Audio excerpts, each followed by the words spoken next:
next year will be his age 27 season.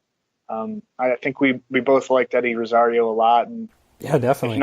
if not for the leg injuries, he might have finished with some incredible numbers overall. Disappointing year for the Twins, no doubt about Yep. that. Final note from me here. I think we have to talk about Adalberto Mondesi's breakout here in the second half. Oh yeah. He homered and doubled Wednesday against the Pirates, just putting up crazy numbers in a really short period of time. Mondesi, if you remember, struggled in his first couple of stints in the majors in 2016 and 2017, but he was super young at the time.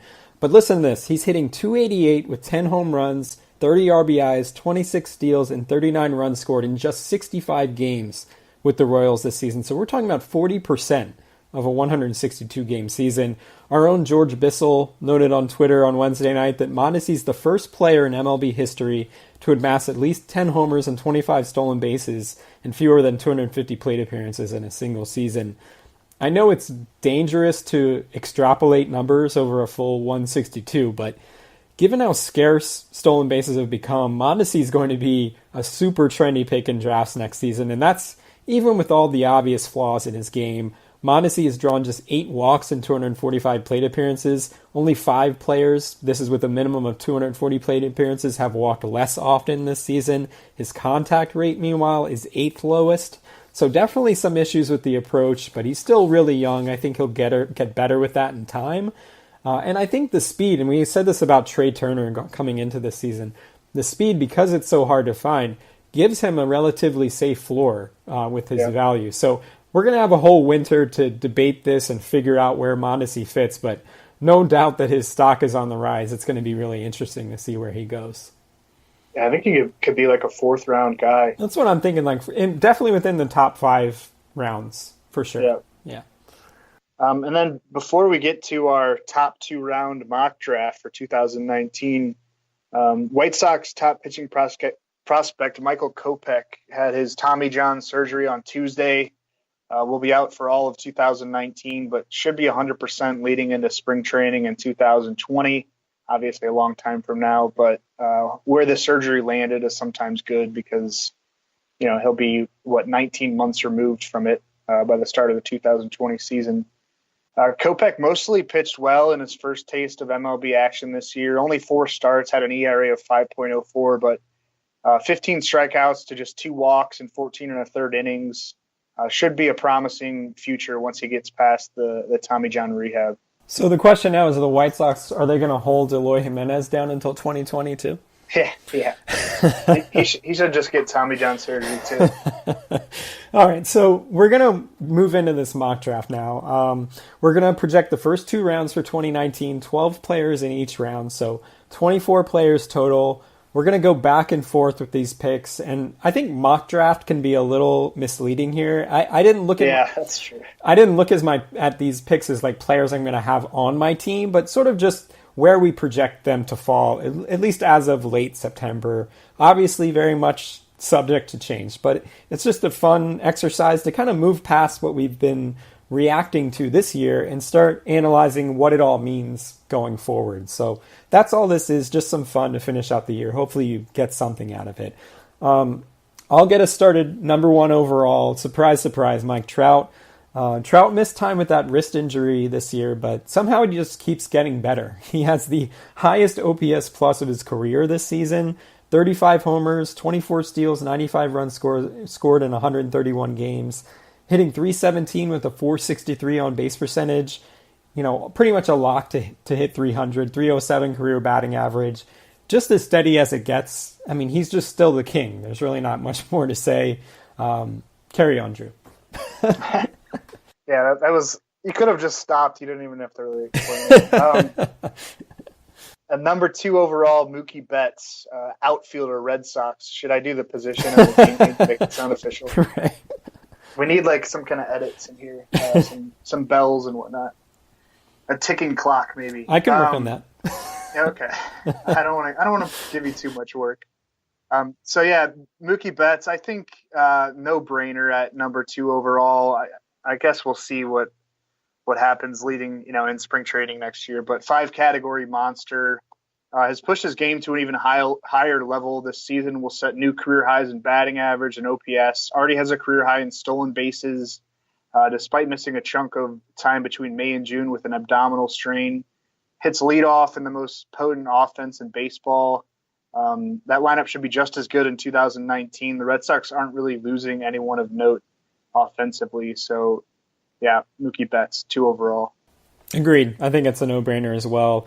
Third overall, I have Jose Ramirez with the Indians. Again, steady fantasy option, 5-category monster as well. Another player who keeps getting better. Ramirez put up 29 homers, 83 RBIs, 17 steals last season, and now he's already set new career highs in each category this year. 38 homers, 33 steals, so a 30-30 guy. Has over 100 RBIs for the first time, over 100 runs scored for the second straight year. Batting average is down a little bit, but I'm willing to make that trade-off. Has more walks than strikeouts, so still a really good approach. The fly ball rate is up a bit this year, so I think that's part of the reason for the batting average drop, but the hard hit rate is up as well, so I believe in that power. Just a lot to like with him, and someone who really makes an impact in all categories, and that's kind of what you want early on in a draft.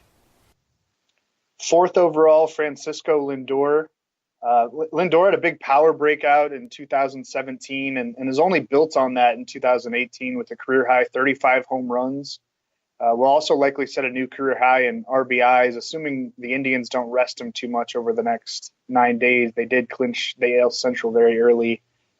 He's also set a new career high in stolen bases, currently has 23, and he leads all major leaguers in runs scored with 121. He's only 24 years old, has all the right stuff to be a superstar. Already really is a superstar in fantasy with his production across the 5 standard scoring categories. I think he can bat closer to 300 than the 280 he's sporting this year moving forward. Had a combined 306 batting average in his first 2 major league seasons in 2015 and 2016. I remember when Lindor was coming up.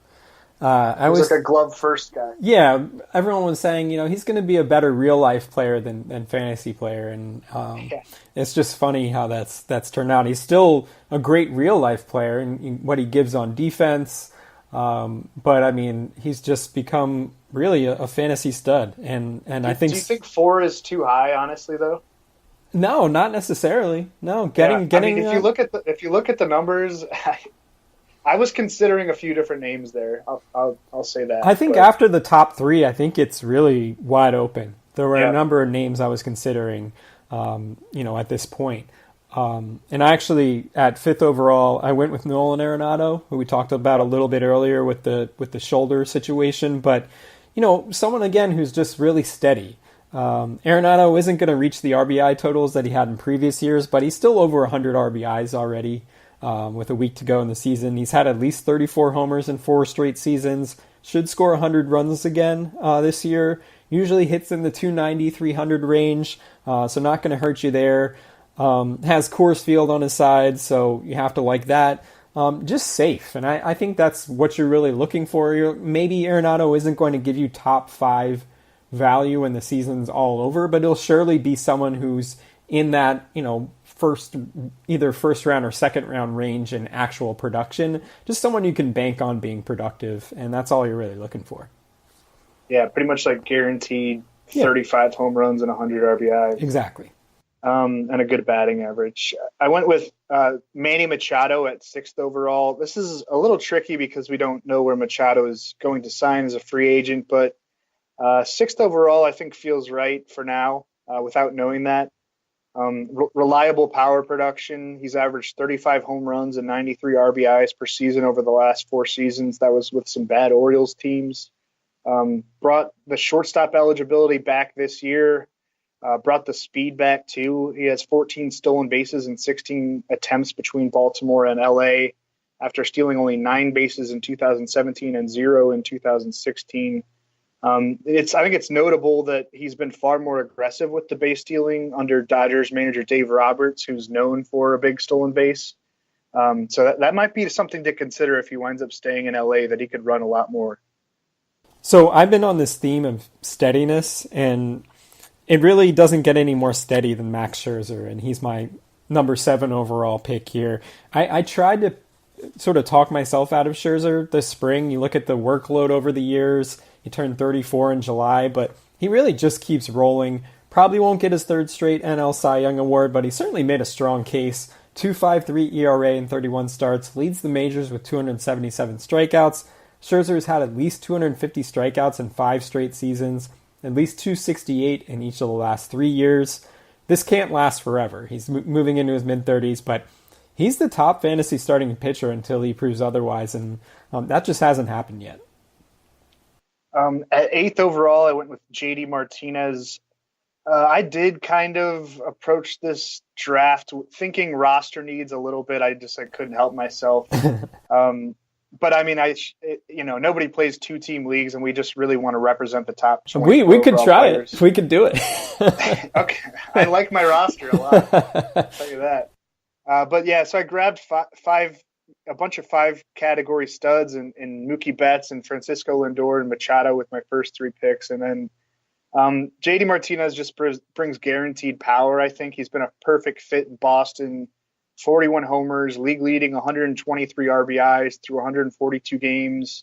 We talked about the Red Sox lineup is stacked and should be stacked again next year. He's batting .331, which I think is a surprise. 1032 OPS. He just turned 31, so should be a force again next year. Maybe 8th is a little high, but I think he's a first rounder in a 12-team league. Yeah, I think he deserves it at this point. And if you hadn't taken him at 8, I would have taken him at 9. But instead, I took Alex Bregman, emerging fantasy superstar here, just across the board ability. Speed is down a little bit this year, but we've seen a big jump in power and patience. Has 30 homers, 100 RBIs, over 100 runs scored, 50 doubles as well. In a great spot in that lineup, and we could easily see those steals come back next year. Just a really solid all-around option, and I think there's room for growth even still. And Bregman should have shortstop eligibility next year too, which is a nice bonus. So, I felt really good about putting him there. 10th overall, Chris Sale. We both had Sale ranked as our number 2 overall fantasy starter for 2019 on last week's episode, which people should check out if they haven't. And I'm feeling pretty good about that after watching him go 3 scoreless innings Sunday against the Mets. Was his second appearance coming off that left shoulder injury. He figures to go 4 or 5 innings this weekend against the Indians. Should be close to 100% for the opening game of the ALDS. Obviously a big development for the Red Sox. And if he can put that shoulder issue in the past, the upside for 2017 in fantasy is obvious. Has a 1.92 ERA and a career-high 13.3 K per 9 as we record here on September 20th, 2018. Probably would have hit 300 strikeouts for the second straight season if he'd stayed healthy throughout. Only 29 years old, turns 30 next March. He's the number 2 fantasy starter. Agreed. So number 11, I took Jose Altuve, and this was admittedly a tough one for me. Altuve obviously hasn't delivered the type of value we were hoping for in the spring. Still hitting .315, but just 12 homers, 17 steals in 129 games. Not really standing out as an elite fantasy option, and he's not going to find his way back in this tier if he's not in that sort of 20 homer range, 20 to 30 stolen bases. But I think it's reasonable to think we'll see some improvement in that area if his knee is healthy again. And the batting average always gives him a safe floor. Good lineup, so really good situation there with the Astros. So I think there's a decent chance of a bounce back next year. I just couldn't let him fall too far, considering that he was basically maybe number 3 overall in most drafts this spring. So I just couldn't let him fall. Yeah, I picked him number 3 in more than one draft. And deservingly so, yeah. Sure. I saw him go 2nd overall, and I didn't think it was a bad idea. Mm-hmm. So we did the snake style, so I got 2 picks on the turn here. 12th overall, Aaron Judge.